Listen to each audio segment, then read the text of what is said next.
This is brutal, dudes, Ben groaned, nursing a lukewarm beer. Not a single baddie in sight. It's like they vanished overnight. James, the self-proclaimed leader of the group, slammed his fist on the table. I know, right? This is messing up our entire mission.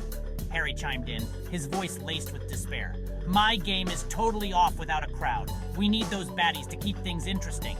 Dave, always the voice of reason, cleared his throat. This is unacceptable. Our mission depends on encountering these baddies. We can't just sit here and accept defeat. We need to figure out what happened to them. So, what do you suggest we do? We can't conjure up baddies out of thin air, but we need a plan, and fast. Jay grinned mischievously, his eyes twinkling with a hint of mischief. Actually, Dave, I have an idea. It's a bit out there, but hear me out. Remember that spaceship we found behind the dumpster last week? The one we thought was just a prop? Everyone stared at him in disbelief, their faces a mix of shock and curiosity. Everyone except James, who paled considerably, his mind racing with doubts. He'd been unusually quiet all night, his eyes glued to his phone, lost in his own world. Dude, are you serious? This is insane, Ben asked, his eyebrows disappearing into his hairline, clearly skeptical of the idea. We can't just fly to another planet looking for baddies. Why not? What's stopping us? Jay challenged, his eyes gleaming with excitement. Think about it, fellas. New planet, new possibilities, the adventure of a lifetime. Think of the stories we'll have, the experiences, the discoveries. James finally looked up, his face ashen, his heart heavy with worry. Guys, I don't know about this. What about the bar? What if something happens while we're gone? I was about to get laid. I don't want to mess this up. Dude, it's just a bar. You've been trying to get with her for a while now. It's time to move on. There are other fish in the sea, and this is a once-in-a-lifetime opportunity. Harry scoffed, clearly unimpressed by James's hesitation. The group erupted into a heated debate, each friend weighing the pros and cons of such a daring adventure. As they argued, James glanced up at the night sky, wondering if he was ready to leave everything behind for the unknown. Deep down, he knew this decision could change their lives forever. Before James could protest further, Jay dragged him towards the door, the others following close behind. The urgency in Jay's movements was palpable, as if he knew that hesitation could mean the difference between life and death. They piled into the spaceship, a rickety contraption that looked like it was held together by duct tape and hope. The creaking of the metal and the faint smell of burnt circuits did little to inspire confidence. All right, Harry, you're in charge of navigation, Jay announced, shoving a dusty manual into Harry's hands. The manual looked ancient, its pages yellowed and edges frayed, as if it had seen countless failed missions. Harry squinted at the indecipherable diagrams. The symbols and notations seemed like they were from another world, a puzzle that needed solving. Dude, I can barely read this thing. Are you sure I'm the right guy for this? Harry's voice wavered, betraying his growing anxiety. As the ship rumbled to life, Harry panicked.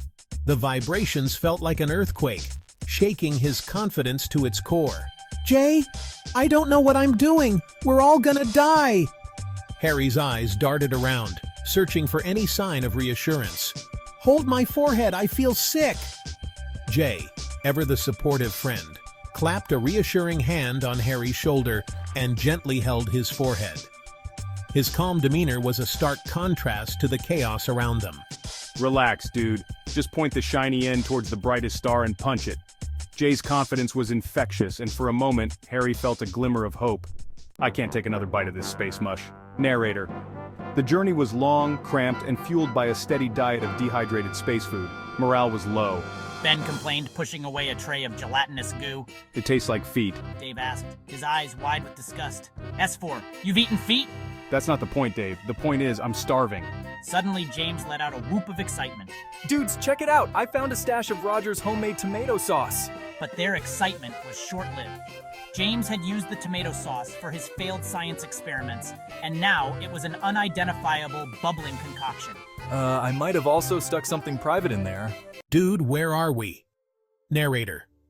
After what felt like an eternity, they finally landed, crash landing to be precise, on the surface of Mars. They stumbled out of the spaceship, blinking in the strange reddish light. Harry asked, his voice barely a whisper. They didn't have to wait long for an answer. A group of aliens, tall and slender with shimmering, alluring skin, emerged from behind a nearby rock formation. The aliens approached with a confident stride, their large black eyes fixed on the five friends.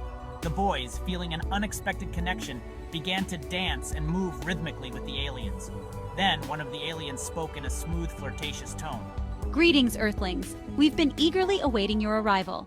Initially, the guys were speechless. They couldn't believe their eyes. They'd traveled across the galaxy, crash-landed on Mars, and were now face-to-face with real-life aliens. It was like something out of a sci-fi movie, but it was happening right in front of them. It was a lot to process. Their minds were racing, trying to make sense of everything.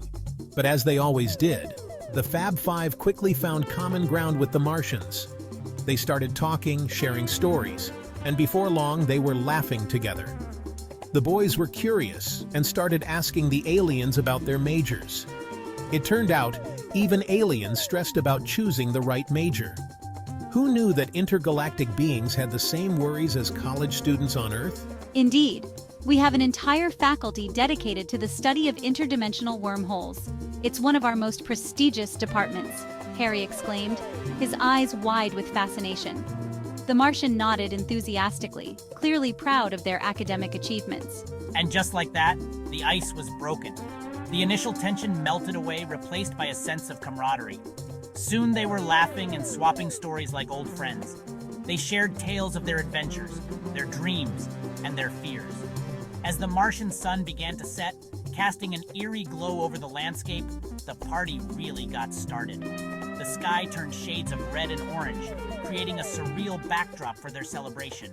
Beers were cracked open, music blared from a makeshift sound system, and the Fab Five found themselves grinding on aliens, their initial anxieties long forgotten. They danced, they sang, and they celebrated their newfound friendship. This was the adventure they'd been craving, baddies or no baddies. It was a night they would never forget. A night that proved that no matter where you are in the universe, friendship and fun can always be found. And in the midst of all the fun, James stuck his long beef stick in the tomato sauce, adding a unique twist to their intergalactic feast.